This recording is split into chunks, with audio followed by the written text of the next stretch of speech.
Ahlan wa sahlan, j'espère que tu vas bien. Dans cette vidéo, on va voir les 100 phrases qui constituent la majorité des discussions en arabe, que ce soit en vocabulaire, en expression et même en termes de grammaire. On va voir tout ce qui est utilisé dans la vie courante. Ces phrases, tu peux les utiliser dans n'importe quel scénario, que ce soit par exemple en voyage, que ce soit par exemple que tu veux te faire des amis ou que tu veux te faire des contacts avec des personnes qui comprennent l'arabe, ou juste tu veux comprendre l'essentiel des discussions en arabe sans trop te casser la tête. Cet épisode donc regroupe les différentes façons de saluer, les différentes façons de poser des questions et plein d'autres expressions. Je te recommande vivement lors de cet épisode de répéter les phrases après moi pour que ça s'imprègne dans ton cerveau. Je t'ai laissé exprès des passages où il y a des blancs pour que tu puisses justement répéter ce que je dis, comme ça t'as la bonne prononciation, enfin tu forges ta bonne prononciation et tu retiens l'information plus efficacement. Et je t'ai aussi préparé des passages dans lesquels je te demande de formuler une phrase par rapport aux mots de vocabulaire qu'on a vu précédemment. Donc je te recommande d'être concentré et de bien répéter pour que l'information s'imprègne vite dans ton cerveau. On va pouvoir commencer et le premier mot, la première expression c'est salut. Salut en français qui nous donne en arabe ahlan. Répète après moi. Ahlan. Ahlan. Ensuite, on a l'expression bonjour. L'expression bonjour en arabe se traduit par sabahu al-khayr. Répète après moi. Sabahu al-khayr. Si on veut décortiquer cette expression une par une, on a le premier mot qui y est sabah. Sabah signifie le matin. Répète après moi. Sabah. Sabah. Bien. Ensuite, on a al-khayr. Al-khayr veut dire généralement bon, c'est-à-dire le mot B-O-N, bon. Et en combinant les deux mots, c'est-à-dire matin et bon, en arabe ça donne sabah al-khayr, du coup ça nous donne bonjour. Ensuite, on a l'expression masa'u al-khayr. Masa'u al-khayr signifie bonsoir en français. Et al-masa', si on veut décortiquer cette expression par deux, le premier mot qui est masa signifie soir. Ensuite, al-khayr, on l'a vu précédemment, ça signifie bon. Répète après moi. Masa ou al-khayr. Très bien. Ensuite, tu peux me rappeler comment on dit bon en arabe? Je te laisse un peu de temps pour y réfléchir. Très bien. On dit al-khayr. Répète après moi. Al-khayr. Pour dire au revoir en arabe, on dit ma'a as-salama. Ma'as-salama. Répète après moi. Ma'as-salama. Bien. Ensuite, pour dire bienvenue en arabe, on dit marhaban. Répète après moi. Marhaban. Marhaban. Très bien. Pour dire, ou pour demander plutôt, comment ça va en arabe, on dira Kayfa haluka. Vous avez vu ici que sur le kef, j'ai mis la fatha. La fatha signifie que on parle à un garçon. C'est pour le masculin en quelque sorte. Et du coup, comme on sait que pour parler à un féminin, on doit mettre la kasra à la place de la fatha. La kasra, c'est la phonétique, le son i. Donc, pour dire comment ça va à une fille, tu penses on devrait dire comment? Bien, on devrait dire Kayfa haluki plutôt. Répète après moi. Kayfa haluki. Très bien. Le mot kayfa ici signifie comment, la question, l'interrogation comment en français, et haluka signifie l'état dans lequel la personne se trouve. Ce qui nous donne kayfa haluki ou kayfa haluka. Ensuite, pour répondre à cette question, on va dire je vais bien en français, qui se traduit en arabe par ana bikhair. Ana bikhair, avec le ana qui signifie je vais, bikhair, bien. Je vais bien. Pour dire merci beaucoup en arabe, on dira shukran jazilan. Shukran jazilan. Ici, le shukran signifie merci et jazilan signifie beaucoup. Donc, pour dire que merci en arabe, on dira plutôt shukran. Mais pour vraiment remercier énormément la personne, c'est-à-dire la remercier beaucoup plutôt, on dira shukran jazilan. Pour s'excuser, on dira désolé en français, mais en arabe, on dira sifoun. Sifoun pour un garçon, mais pour une fille, on dira sifatoun. Pour dire s'il te plaît en arabe, on dira law samaht. Répète après moi. Law samaht. À toi.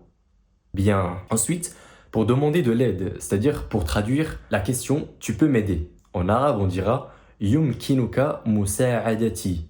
Pour un garçon, parce que le kaf ici possède une fatha. Répète après moi. Yumkinuka musa'adati.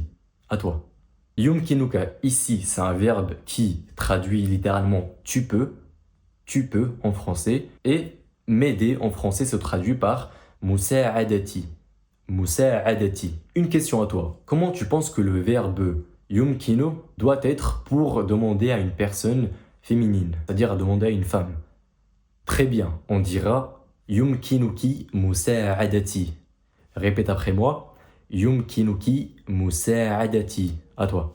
Bien. Maintenant, une question pour toi. Si on veut dire en arabe salut, s'il te plaît, tu peux m'aider, comment tu penses qu'on pourra dire? Très bien. On dira marhaban, law samaht, yumkinuka musa'adati, ou bien ahlan, law samaht, yumkinuka musa'adati. Je précise que c'est pour un garçon dans ce cas-là. Marhaban ici signifie salut. Law samaht signifie s'il te plaît. Yumkinuka musa'adati, ici en l'occurrence, signifie tu peux m'aider. Afin de répondre à cette question, on a d'accord, qui signifie en arabe hasanan. Répète après moi. Hasanan.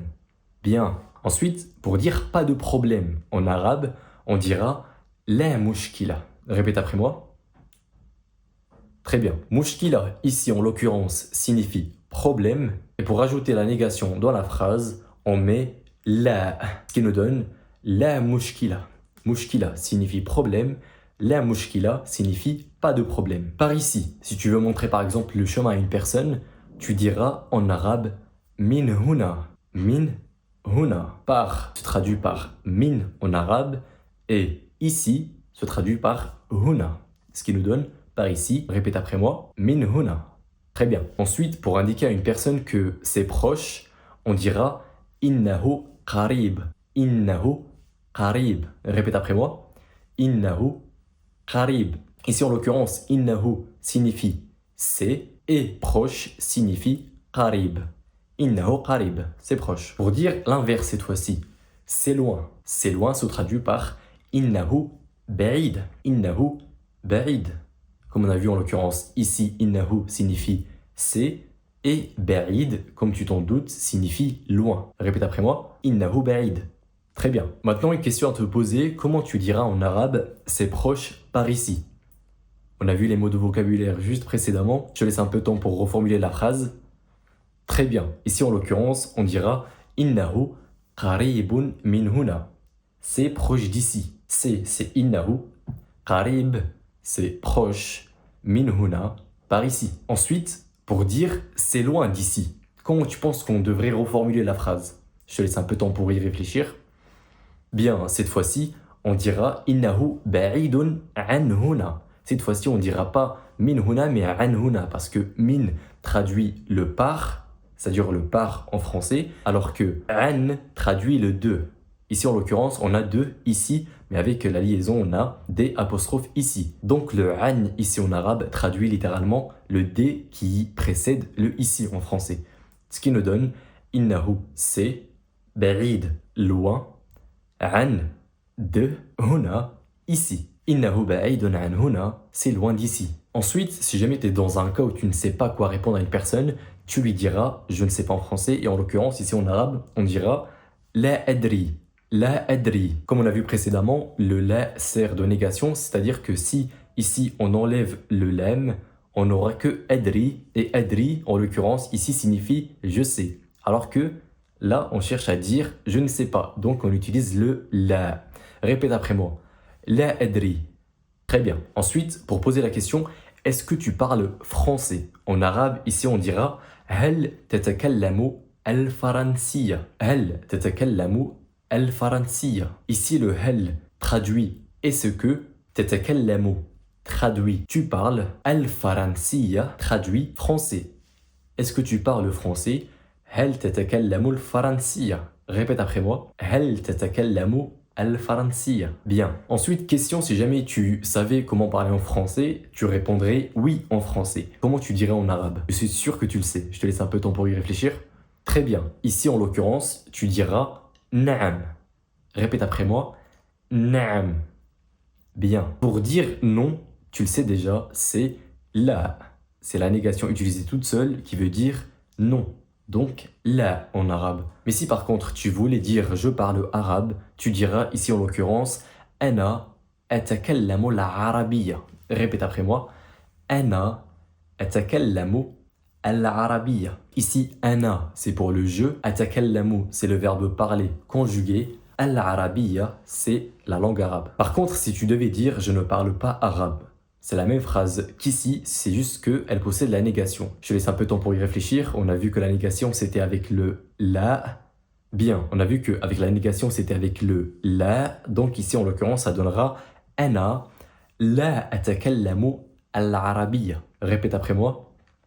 Ana la atakallamu al-arabiyya. Ça donne je ne parle pas arabe. Une question à te poser ici, si tu devais dire je suis désolé, je ne parle pas arabe. Comment dirais-tu? Très bien, tu diras Ana asifun, ana la atakallamu al-arabiyya. Ana asifun, c'est je suis désolé, mais pour un garçon, si jamais c'est une fille, on dira Ana asifatun. Répète après moi. Ana asifun, ana la atakallamu al-arabiyya. Bien, cette partie 1 est terminée. On se retrouve à la prochaine partie où je poursuivrai le vocabulaire. Je te recommande donc vivement de réviser le vocabulaire qu'on a vu lors de cette partie parce qu'on ne sait jamais, on pourra l'utiliser lors de la deuxième partie. Allez, prends soin de toi et on se retrouve à la prochaine vidéo.